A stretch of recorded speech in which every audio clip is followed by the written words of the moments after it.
We show gratitude to the Tongva people, past and present, for caring for this place that was stolen from them, that we now call Los Angeles, but was first Yangna. Let us remember the violence created by the mission system in California continues, and that Tongva and other tribal nations all across these continents continue to seek federal recognition and autonomy today. As we at Women Who Submit work to break down barriers in publishing, let us remember that there can be no literary justice without racial justice, without economic justice, or without land justice. I invite everyone who's here today to acknowledge the ancestral people of the land you are currently on by sharing their names in the chat, and to consider what actions you can take to support Indigenous autonomy. Thank you. And I will say personally, myself, in my life, I have lived on Lenape land, Tohono O'odham land, Ohlone land, and Tongva land. So thank you everyone for sharing in the chat. It's nice to see everyone acknowledge the land that they are on. And now I'm going to introduce our workshop today. So I'm here as your host, and I am so happy to introduce Melissa Chadburn and help her field your questions. So a Q&A will take place at the end of Melissa's talk. If you need clarifications or are having any technical issues, you can message me directly in the chat. Following Melissa's workshop, we will be splitting into 2 breakout rooms for the new member orientation with Xochitl Lisa Bermejo and member submission goals check-in with Thea Puchal. Before we begin and before I introduce Melissa Chadburn, I would like to make an announcement. Our co-founder, Dr. Ashaki M. Jackson, is stepping down from her leadership role at Women Who Submit after 9 wonderful, amazing years of being our co-founder and leader. We give a hearty thanks and show of gratitude to Ashaki.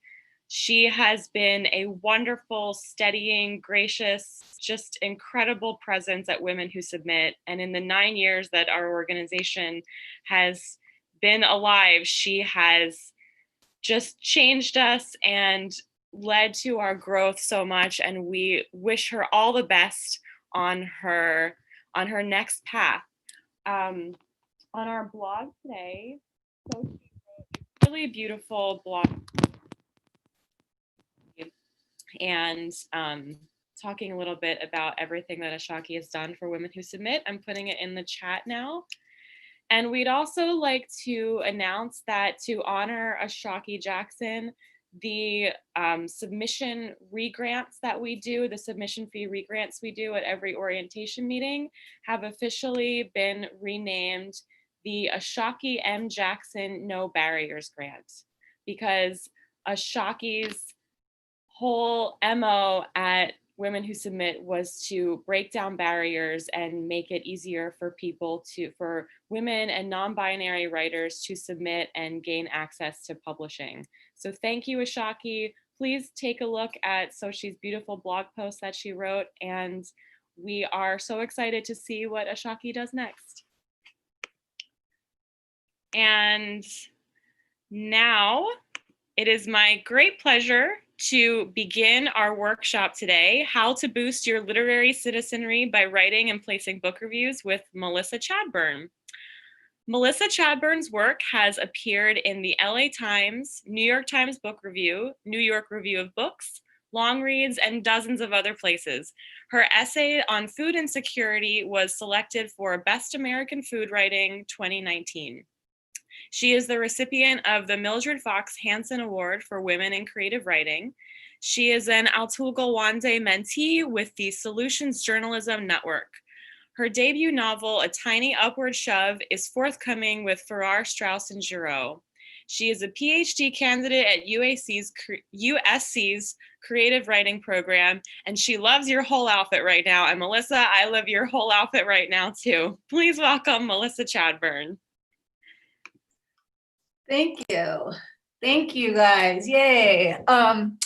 So before we get into this workshop, I wanted us to do something a little different. We're going to do a close reading of a painting. I'm going to share my screen, which then I think what I'm asking of you is to just describe what you see. So I would want you to be able to have the capacity to unmute yourselves in order to participate in this. So I'm going to go ahead and share my screen.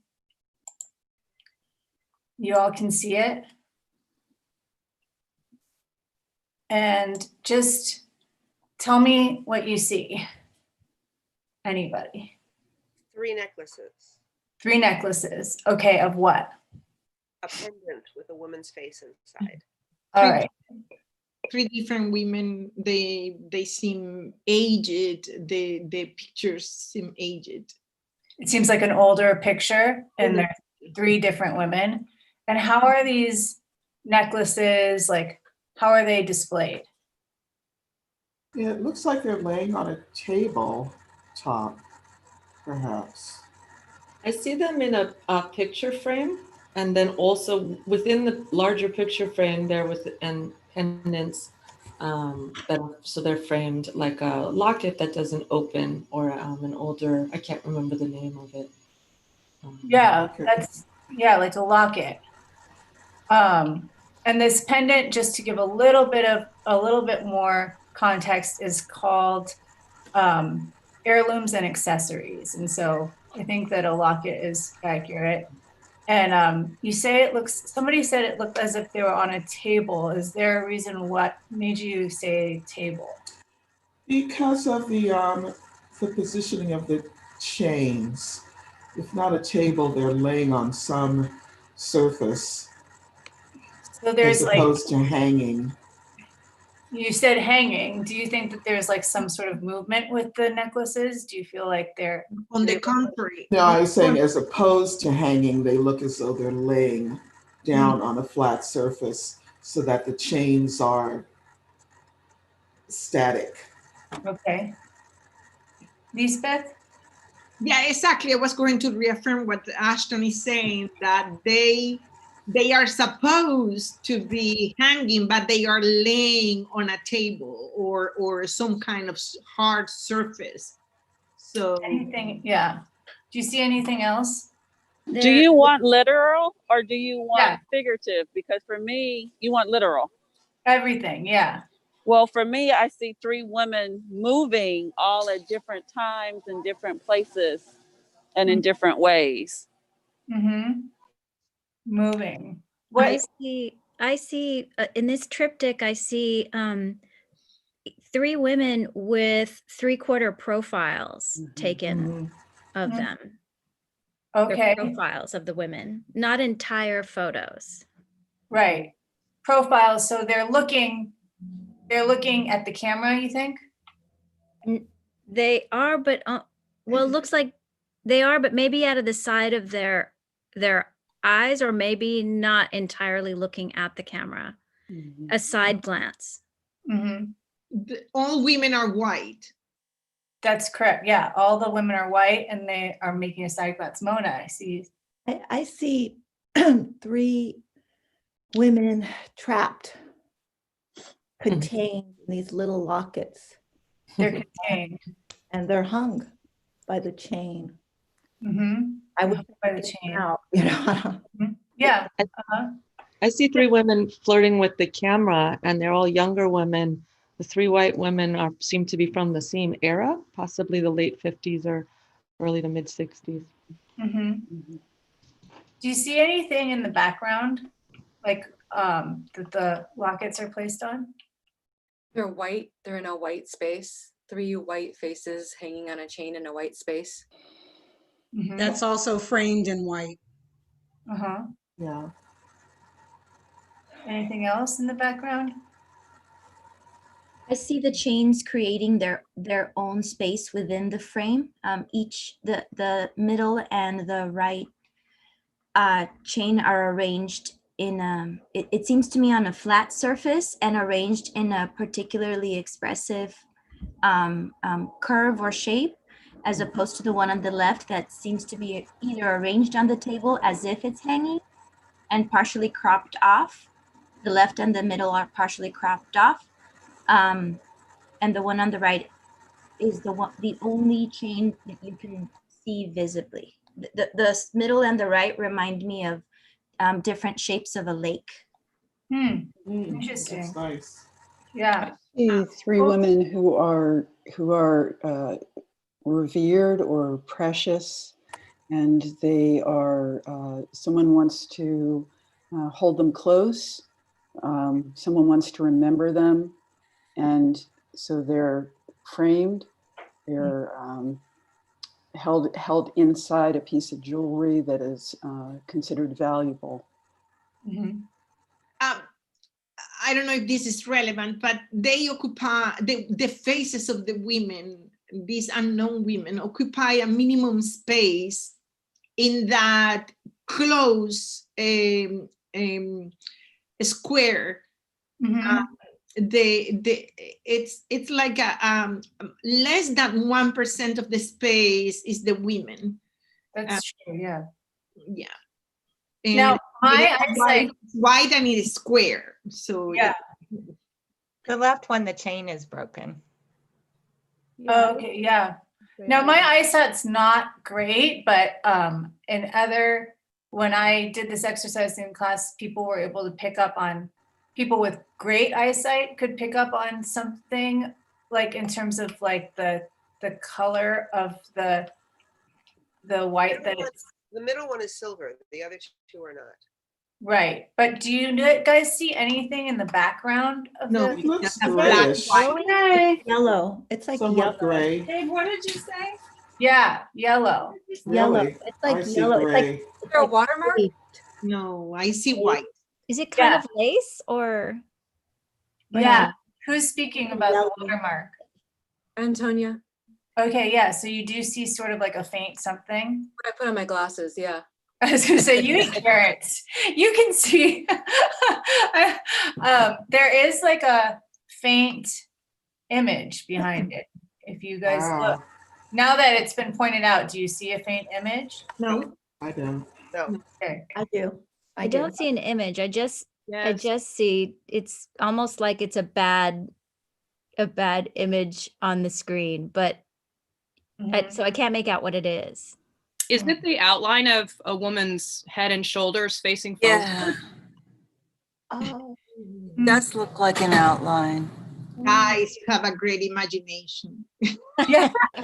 Okay, I'm gonna go ahead and I'll play the video of the artist Carrie James Marshall speaking of this painting, but I wanted to have us look at it together and parse it out together first. And this is relevant to this workshop, I promise. So let me go ahead and play my slideshow. Welcome you all to Women Who Submit's final submission workshop of 2020. You can go ahead and mute yourselves now for this portion so I can play this. This is hair. In heirlooms and accessories, there's always the difficult, how do you treat subjects of violence and brutality and get people to actually look at it and then to start to consider the implications of the thing that's represented. It's difficult to do with complexity because your emotional response to it is so raw and kind of visceral and kind of simple, let's say. I had come across, there's a photograph, a famous photograph of a lynching that took place in Indiana in 1930. It's a double lynching. The picture itself is shocking enough. And the thing is that this was an image that had been made into a postcard, which had circulated, in the United States. But the thing that's most striking about the picture is not so much the brutality of the incident, but the casualness with which the audience are there as witnesses. How little regard for the rule of law, how immune they felt from prosecution. And so instead of dwelling on the lynching, on the brutality of it, that's the thing that struck me the most. Just how ordinary this all scene as a spectacle. So what I singled out from the photograph were three women who, they seem to represent three different generations. And they all had turned to look at the camera, you know, in the instant that the photograph was taken. So the idea of accessories, everybody who was there is an accessory to a double murder, everybody who was present. Heirlooms are things that are passed down from one generation to the next. And so between these three women, you could see passing on the value that accrues to them from being a part of a regime that can perpetrate that kind of violence with impunity. Jewelry is an accessory. It is also an heirloom that is commonly passed down. And so it seemed really important to me to make these lockets as items of jewelry that these women could then pass down to their generations after that. It functions on all of those levels. Yes, these are heirlooms that they can pass down, and the power to inflict that kind of violence is also an heirloom that is sort of passed down. And so what I did with the photographs was to basically reduce the image of the lynching to almost invisibility. So it barely hovers there in the background. And then isolated the three women and put their pictures in these lockets, which are hanging by chains. So that becomes a kind of a mirror to the kind of hanging that's taking place in the image behind. And all of that together is framed in a thing that I think is sort of like a jewel box. So all of those things are things that I was trying to get at with this work. That this kind of violence has led to an inheritance that is not unproblematic, let's say. Right.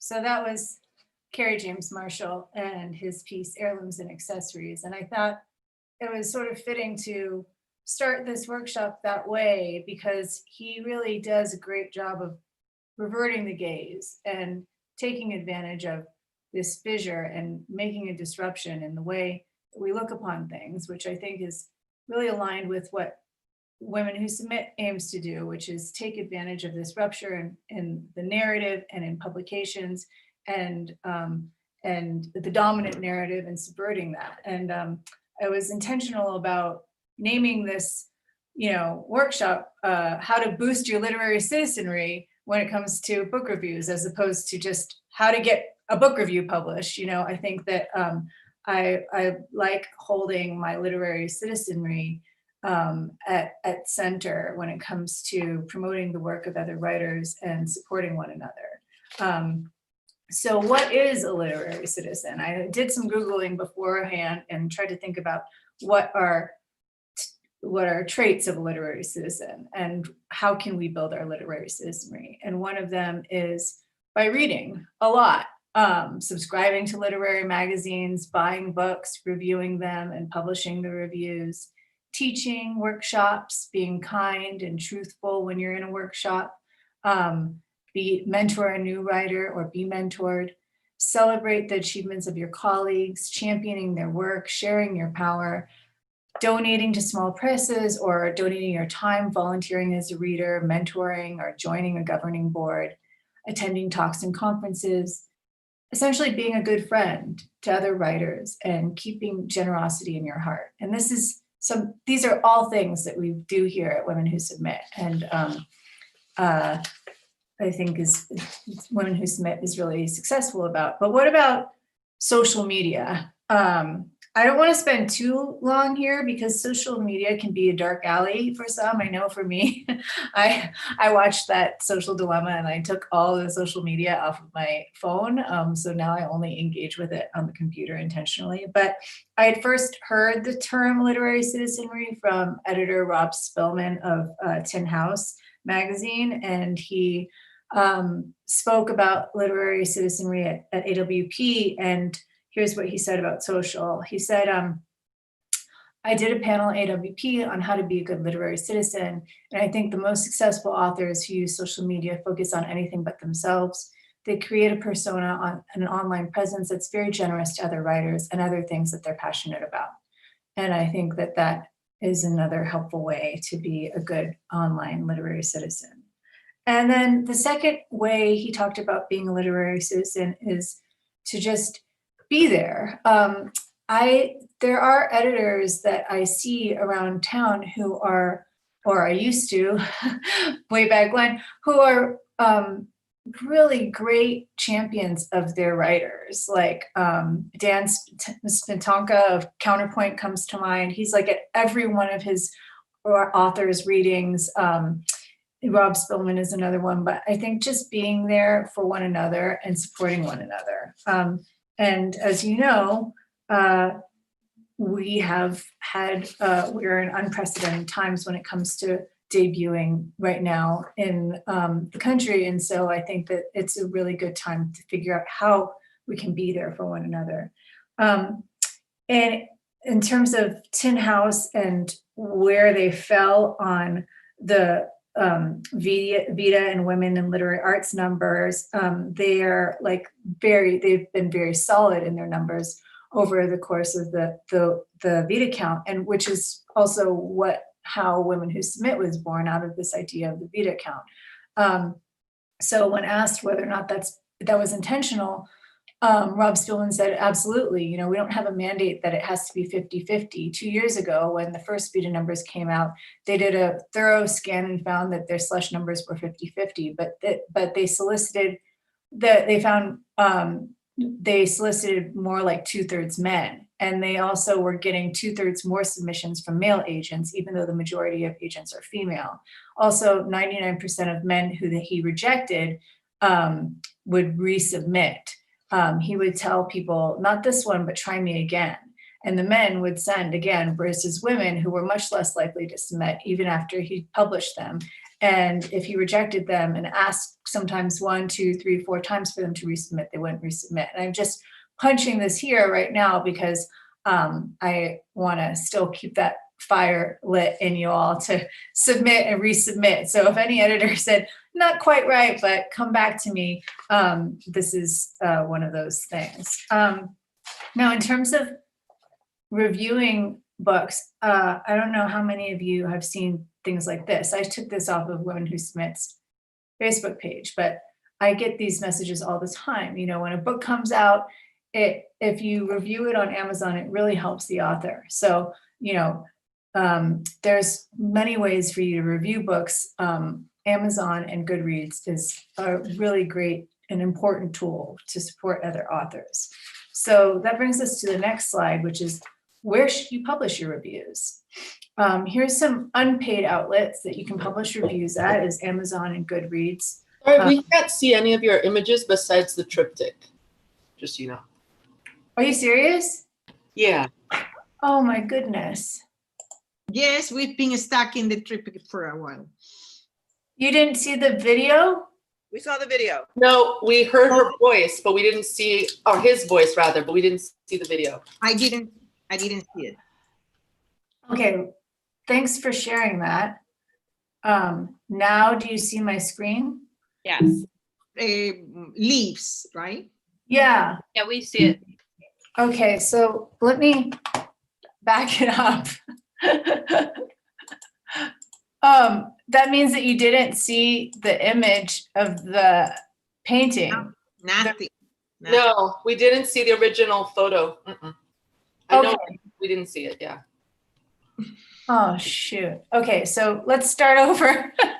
I'll zoom past, don't worry, we have plenty of time. I'm gonna play this video though, because I think it's important that you see this image. In heirlooms and accessories, there's always the difficult, how do you treat subjects of violence and brutality and get people to actually look at it and then to start to consider the implications of the thing that's represented. It's difficult to do with complexity because your emotional response to it is so raw and kind of visceral and kind of simple, let's say. I had come across, there's a photograph, a famous photograph of a lynching that took place in Indiana in 1930. It's a double lynching. The picture itself is shocking enough. And the thing is that this was an image that had been made into a postcard, which had circulated, in the United States. But the thing that's most striking about the picture is not so much the brutality of the incident, but the casualness with which the audience are there as witnesses. How little regard for the rule of law, how immune they felt from prosecution. And so instead of dwelling on the lynching, on the brutality of it, that's the thing that struck me the most.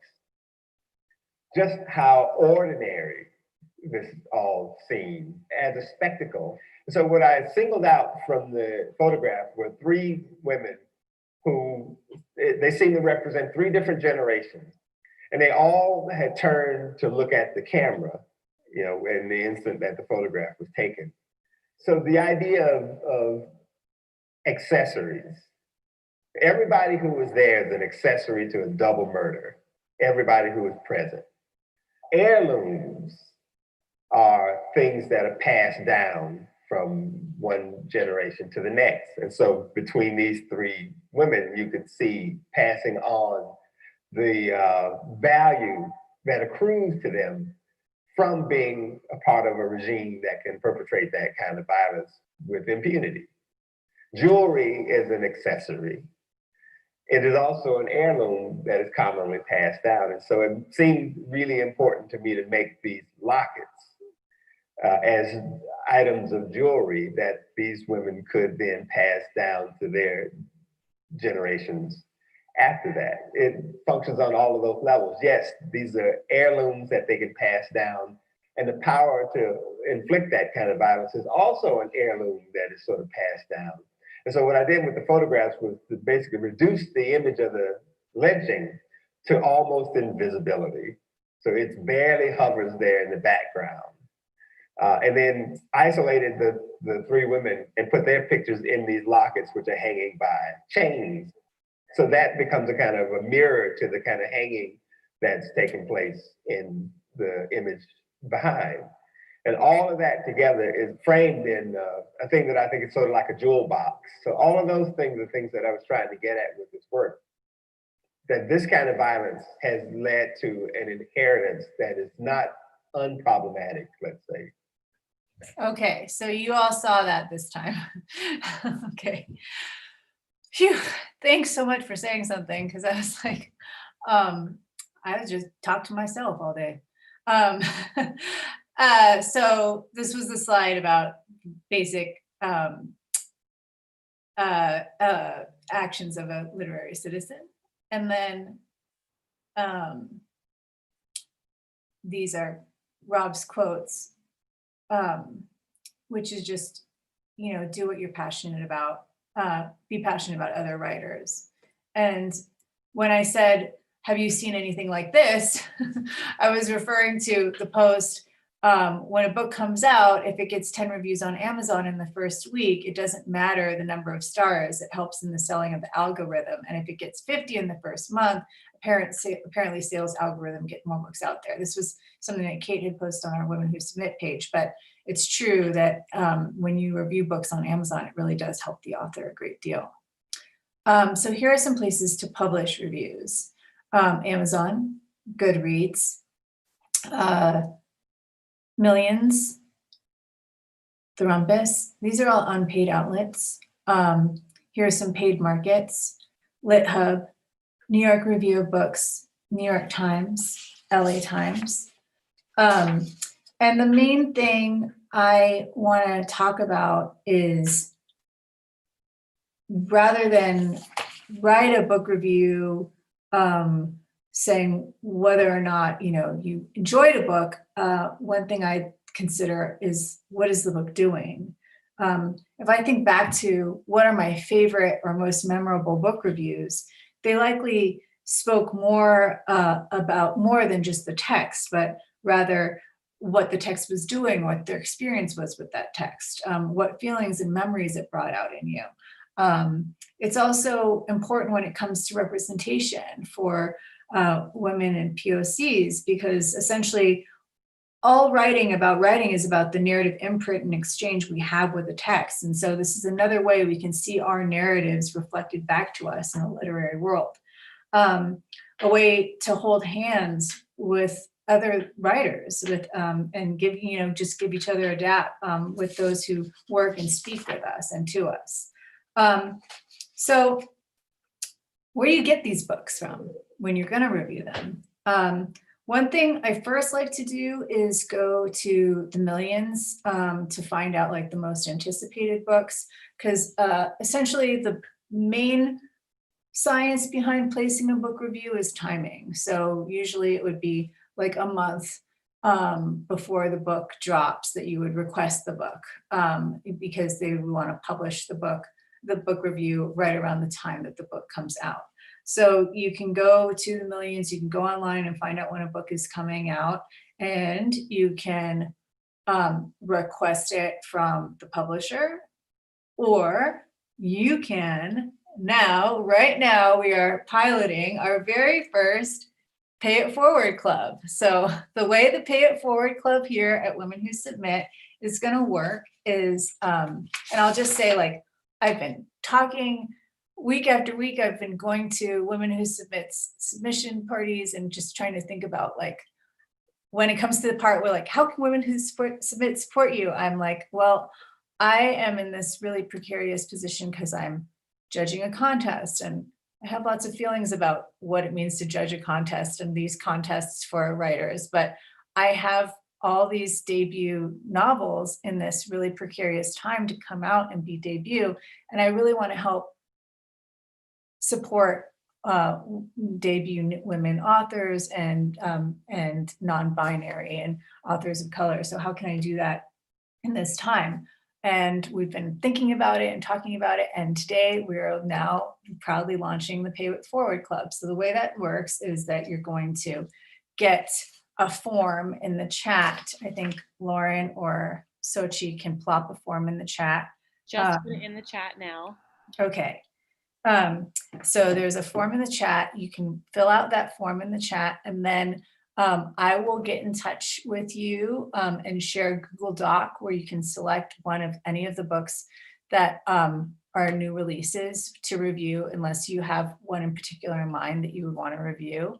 And then you write what I'm calling the review, not review, because again, this isn't like a I hated this book or I loved this book. It's more like your experience with the book. And the aim here again is to boost visibility of women and non-binary writers, not whether or not you liked a particular book, but your experience with the book. And interviews are also welcome. I can hopefully work to connect you with the author, especially when it comes to a new release.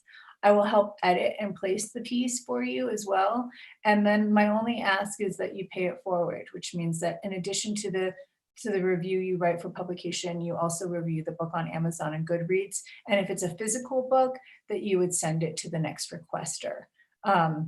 Most of these books are going to be electronic because of the times we're in. So if you have an e-reader, that would be most useful. But we can also request books. I do have a good amount of physical books as well. So we can work that out when you connect after you complete the form, which mode you would want to engage if you needed a physical book or if you can work with a PDF or an electronic book.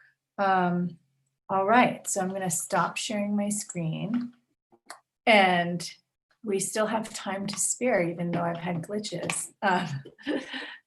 So are we now on people and not my computer anymore? Yeah. All right, good. So here's a good time for questions and answers and getting to know each other, if you have any. Can I ask a question? Hi, Melissa, this is great. I'm wondering, are you, is it only fiction, or are people gonna be, or will there be nonfiction options as well? I have access to nonfiction. I just don't have the list of every nonfiction that's coming out in the, like, I put together a Google spreadsheet for people who, if they don't want to do the homework of figuring out like what's coming out or what's a debut, that are specifically debuts of women writers. But if you want to write a debut nonfiction review, that's fine too. How many of these have you done? Have you done a number of them? Reviews? Yeah. Yes. I have done a number of reviews. I mean, but again, like my intention here is that I've been judging the LA Times Fiction Contest, and I was just like, gosh, I'm putting all of these books in this, like, they're not the winner pile, but like they're not getting the attention or love that they deserve. But and in terms of like my favorite reviews are always, again, like writing about queer love in Temple of My Familiar, or writing about, you know, class in Joyce Carol Oates' Wonderland Quartet. Like, I'm never really writing specifically just about the book, but like my hybrid experience with the book. And I'm sorry, did you write reviews before you published a full-length book as well? Was that something that you had interest in earlier, or more so? Yeah, because my full-length novel has not yet been published. So everything I've done to date has been, I've written it and I have a contract with it, but it's not out in the world in your hands yet. So yeah, absolutely. I started from literary citizenry. That was probably like the lower hanging fruit for me in terms of just supporting other writers. That's awesome. Thanks. Melissa? Yeah. It's Sakaya. Hi. I just wanted to say that for the very first time I met you, when I became a member, which was over a year or so, when we were in NoHo, you talked about literary citizenship, and it made a huge impact on me and completely changed my trajectory of what it meant. Like, I was doing things and didn't understand that it had words to it. And so since then, the things you talked about, I've tried to implement, because I think there's a greater good that we have to think about in uplifting voices around us. So I just signed up for the book review thing. And so what I did is, because I'm not a book reviewer, I read a lot of book reviews now. So because I'm about to do one for Kate, and I'm about to do one for another one for Tanya, of her poetry book. And I'm happy to do them for people. I have this kind of policy though, if I have nothing good to say, I won't do a review. And especially for a BIPOC person or a queer person, I will not write bad things and trash people's work. And I really want to be completely transparent about that, because I think there's enough people out there tearing us down as it is, that we don't need to do that to each other. So I like the fact that you said it's not about, you know, is it a good book for you or a bad book, but how do you react to it? So I just wanted to give you big kudos for that, and those little snappy things, because that's really important. So thank you. I appreciate that. Thank you. Yeah, and thanks for bringing that up. Like, another great thing that has come out of our weekly meetings is that oftentimes part of our Women Who Submit community has said, like, when we say, how can we support you? They've said, well, I could really use a review of my work. You know, I see Carla's face on here. I have Kate's face. I mean, there are folks who we can all support each other in this way. And so I will also include links from Women Who Submit members and their works in the Google spreadsheet, so you can help review and boost our work for one another. Yes, Deborah. Is it possible to put a couple of links just to some examples of what you mean by review, not review, so we have something to look at for the kind of thing you're thinking about?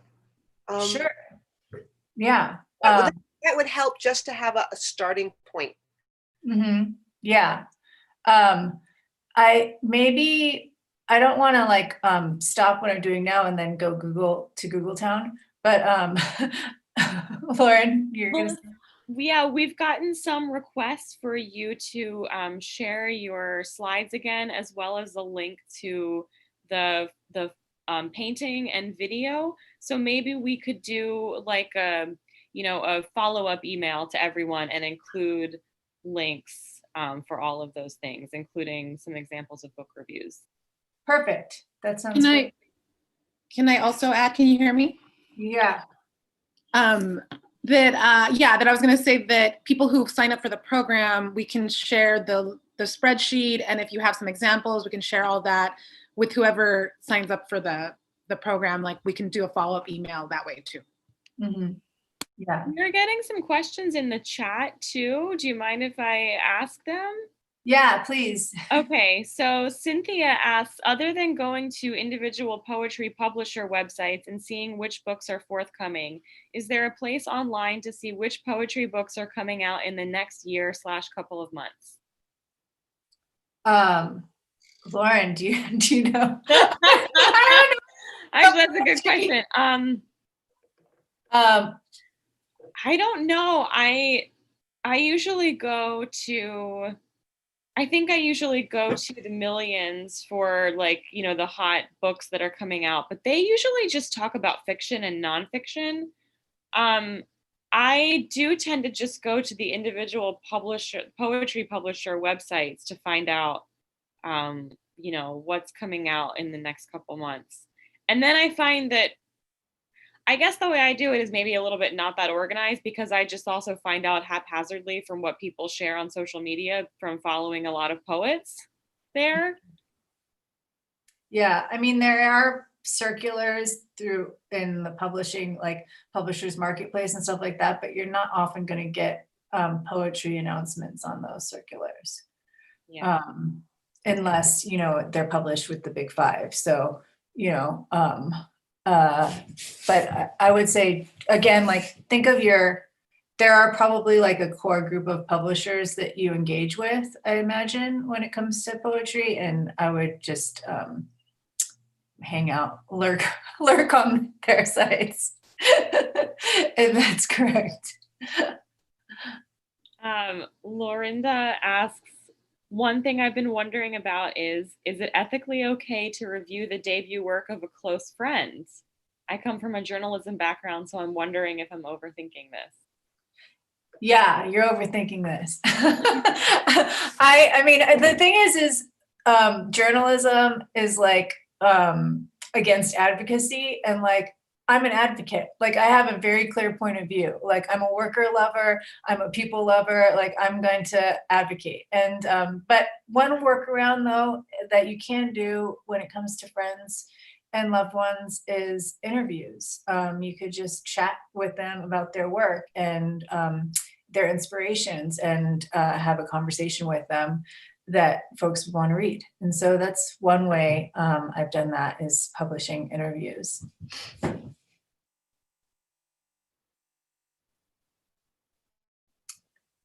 Janice, any advice? I'm skipping. Lauren, you actually are more. No, you go ahead and take that question if you'd like. I have feelings about LARP though, I'm gonna tell you, but I can help you. Absolutely. Anybody who's writing reviews and wants help placing, I can definitely help you. I mean, my beef with LARP is that they only pay you if you ask. So and I'm not private about it. I think that it's a weird setup where like you have to ask to get paid. But I will absolutely share direct emails. Here's a question. How do we get on a list to ask a question, or do we just speak out? I think they're plopping them in the chat. You can put them in the chat, or you can go ahead and ask. Did anyone want to ask a question before I do out loud? My question is, so I noticed that that spreadsheet, which is fantastic, by the way, there were a lot of authors on it, BIPOC, LGBTQ, gender nonconforming, but they were on pretty major presses. So in terms of needing visibility, it seems like some people need visibility more than others. Is that something that we can be you can help us with and direct us? Like the one that I want to review, I believe I think they're on Riverhead or Grey Wolf. And it seems like maybe I should do that review first before I do the one that's on like the giant press. Do you have any feelings about kind of who to prioritize and how to do that, and how to uplift the authors that most need it? And Riverhead and Grey Wolf are no joke. But yeah, for sure. I mean, I agree. Like, I hesitated winnowing down some of the list, because there are authors too on that who were not debut authors, but they were with like a tiny press. And so, I was trying to winnow it down to debut authors. But hey, if you have someone you want to give love to and they need it, then I would just do it in that order. Like, who's not getting any love, and how can I help support their work? And, you know, if you feel like somebody's getting much less attention than somebody else on a larger press. And also, I guess the other thing is, like, larger presses usually have a larger publicity department who can help with that. So if you're finding folks who have less dollars dedicated to their support, then I would definitely help with that. We got another question. I believe from Lorinda, asking does the spreadsheet have editing capabilities for anyone who views it? Like, if someone wants to add a book to the spreadsheet, if they're aware of debut books coming out, can they? Or is it, is it just view only? The link I shared, I think, had editing capacity, but if it's restricted on their part, then we can switch it out. But yeah, the link I shared has editing capacity. Okay, great, thank you. So then I think the question was, Lorinda's question was, can she add books that she knows are coming out? Yes. Yeah. Where is the link? I'll put them again right here, and we'll also be sending them in the follow-up email to everyone who joined. Okay, I joined already. Podcasts are great ways to share love for books. I'm not like hip enough to the podcast crew in terms of getting connected to them, but maybe this is all a work in progress. Like, this is a living, breathing document, movement, and I'm just trying to hopefully realize this sort of pay it forward club. And so if there are people who engage, who have sort of are more invested or more ingrained in the podcast world, and we can sort of broaden our love triangle. That sounds not so great. Not our love triangle. Sorry, I watched that NXIVM thing and I'm like, I don't want to be creepy. But so if there are podcast folks, we could probably, that'll be another way to support folks. But yes. Can I share a little something? Mm-hmm. I just want to say that, like, Melissa has had this idea for a while, and she's presented it to us that she's like, I have these books, they're coming to me. How can we connect people? So we've been trying to think of ways to do that. And thank you so much, Melissa, for, offering those resources to us. And so this workshop was part of that. It's like, okay, well, let's give you a platform to talk about it, and then we'll, connect people. And yeah, so it's kind of like, as she said, it's like a living, breathing thing. We're seeing where it goes. And so, as many of you know, especially in this last year during COVID, it's really been what's been happening in Women Who Submit really comes from all of your interest and like your leadership and like what you take on. So I'm excited to see where it goes. And I thank you again, Melissa, for like offering this to us and offering your connections to us. So thank you. And your expertise. Thanks. I have a quick question. And so you talked about both submitting reviews for publication as well as on Amazon and Goodreads, which I have done. And my question is like, should they be, should you write separate reviews for the free platform and the paid platform, or can you submit to the paid the same review that you submit on the? That's a good question. I mean, I would oftentimes when you get paid for something, they will have you sign a contract that says that you're not publishing it elsewhere, but otherwise there's no reason to not submit the same thing. But really with Amazon and Goodreads, it's like literally just a numbers clicks game. And so sometimes for the authors, if they need some extra support, it could just be not as hard work and thoughtful, and it's really to help support folks in a very short period of time, that like precious window. Thank you. Speaking of precious window, we got a question from Ruby. How long after a debut author has published are reviews viable? Ruby, hi Ruby. Sending you love. I don't even see you. Hey Melissa, I'm over here. Good to see you. Good to see you. Yeah, that's the my understanding is that the most important critical time is that first month that the book drops, is when it's really important to get some reviews out there. And so that's good to know, because lots of times people's publishing cycle is like way far out. Like I remember the Rumpus, it was like 3 months out. And so it's not super helpful for the authors, but anything right now, like what is time? Like, also, but that first 30 to 60 days, I think, like anything, it's for an author is really important. So Okay. around there. Thank you.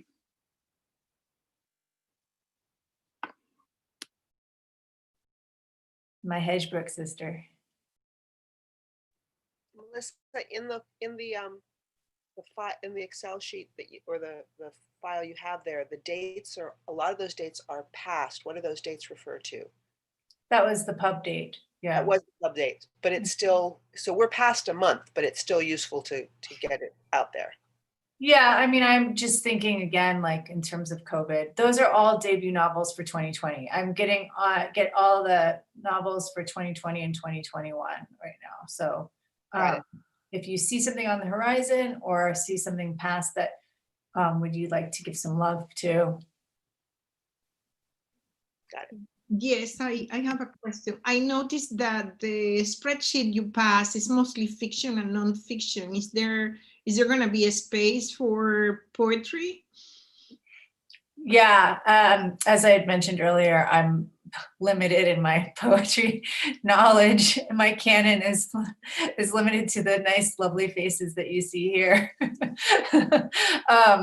But if you know of something that's not on that list that you want to review, then put it there, or talk to me about it. Yeah, that list is just pre-populated to offer some context. I'm judging the LA Times fiction contest, and so I winnowed down every book that was published that was a novel in 2020 or a short story collection to the debuts by women and non-binary writers.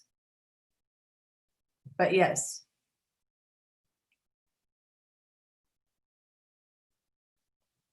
I don't think any of them are YA, but that's just because that's not a genre that is part of the contest. That said, there are YA debuts right now that aren't on that list. Melissa, I don't know if you missed this. I thought this was probably a good logistical question. Mona was asking, can we sign up for more than one book on this Excel sheet? Yes, please do. Okay. Anything to lower my guilt.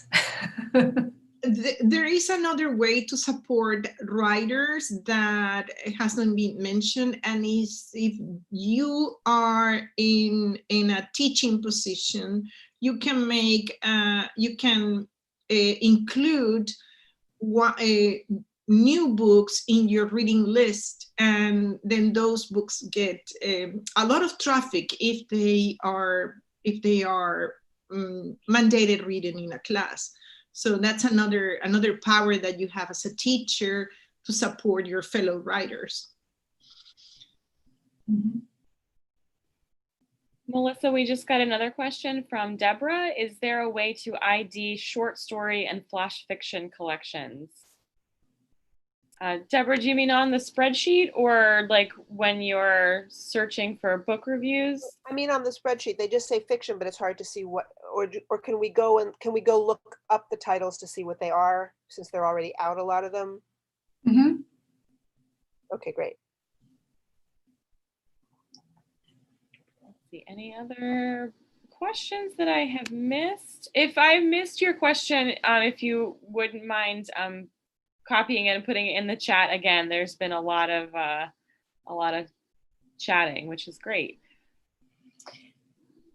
This is amazing. I was so afraid I was just going to be the only person here. This is like the third time I've gone to anything this week, and so many folks have showed up, and I'm so I'm just like so warmed by this. And just to think, like, if we could all review a debut work by a woman of color right now, it would just be such a lovely gift for any of the new debut writers. So again, like, we're in this crazy fucked up moment, but it's also a fissure. Like, I keep on thinking about when I first started being a union organizer, I was handed this book called Axioms for Organizers. And my favorite axiom was, every organizer is a social arsonist. You need to light hearts and minds on fire. And like, I was also taught that, you know, a job of a labor organizer is to create a crisis. You know, the world has done that for us. We don't need to create the crisis, but here's a great way to rebuild or move forward. So together. And I'm just like so excited for the radical love party that's going to take place in the internet. Radical love party definitely describes any place where Melissa Chadburn is present, I would say. Before we wrap up, I just want to put a link in the chat for the survey to fill out for attending today's workshop. We'd like everyone to fill that out if you can. It helps us keep track of the people, the demographics of the people who are coming to our workshop, and get some helpful feedback. Are there any more questions for Melissa?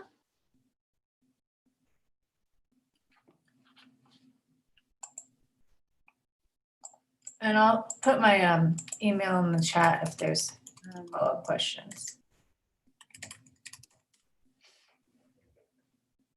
Yes, and I have one more thing to share. Carla Sameth, she says, if anyone wants to review my memoir and essays, thank you for including the link, Carla. Carla also offers to send a review copy as needed. So we will also send that with the follow-up email. Yeah, and I'll include the Carrie James Marshall video. It's from this woman's blog that also includes the painting and the original image. So I will do the follow-up email, which will have the slides that you didn't see. Thank God somebody mentioned that y'all couldn't see it. Yes, thank you again. And I'll include the PowerPoint and all that stuff there. Thank you, Melissa. Let's give her a round of applause. Yay! Maybe unmute yourselves and give her a round of applause so she can hear it and feel all that radical love. Thank you, Melissa. Thank you. Thank you. This was remarkable. Excellent. Amazing. Thank you. Thank you. Thank you so much, Melissa. It was wonderful to have you present a workshop. Yay, thank you. Thank you. And Wonderful thank you job. also to Lauren for hosting us. Thank you, Lauren. Thank you, Lauren. Oh, my pleasure. Two things for Melissa's talk. Again, this is like a living, breathing thing that we're kind of still seeing where it will go. Thank you, Carla, for mentioning your book. I know Janice has a book that came out this year. If anyone else has a book that they would like reviewed, their own book, remember this is about debut books from authors we don't know, and also books from our authors. So if anyone has a book of their own that's come out in the last year, can you put a link in the chat, and we'll save the chat and I will add that to the email I send out so that we have Melissa's spreadsheet. Thank you so much, Melissa. And then I'll have some authors of our own who also are looking for reviews. It's about 11. I think we could take a break, right? Maybe 5 minutes, 10 minutes? What do people want? Do we stay in? Okay, 1 second. The question was, do we want 5 minutes or 10 minutes? I'm down for 5. Okay, so we'll take a 5-minute break, and then when we come back, I will take all of the new members into a breakout room, and all the returning members, you will stay here with Thea, who is your facilitator, and we are going to have a submission party. So remember back in the days of old times, we would share our submission goals for the day. As the facilitator, she will take notes on that, and then we'll hang out and submit together. For those who are here for the orientation, can you please do me a favor and rename yourselves with the letter N? So if you are here for the orientation, please rename yourselves with the letter N. You can rename yourself by looking at the 3 dots next to your name and clicking on the 3 dots, and there'll be an option for renaming. So this is just an easy way for me to see your name in the participation list, so I can move you into the orientation breakout room. And I'll put that in the chat.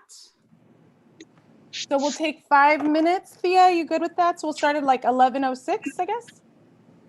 That's perfect because my husband was trying to ask me a question. So that's ideal. All right, so 11:06, we're taking a 5-minute break. And new members, I'm putting this in the chat, please rename yourself with an N. Again, that's just an easy way for me to see you and move you into the, oh, sorry, an N before your name, because I still need your name. N before name. So like me would be N Sochi. Okay, so we will be back. Thank you, folks. Thank you again, Melissa. Thank you again, Lauren. Thank you, Sochi.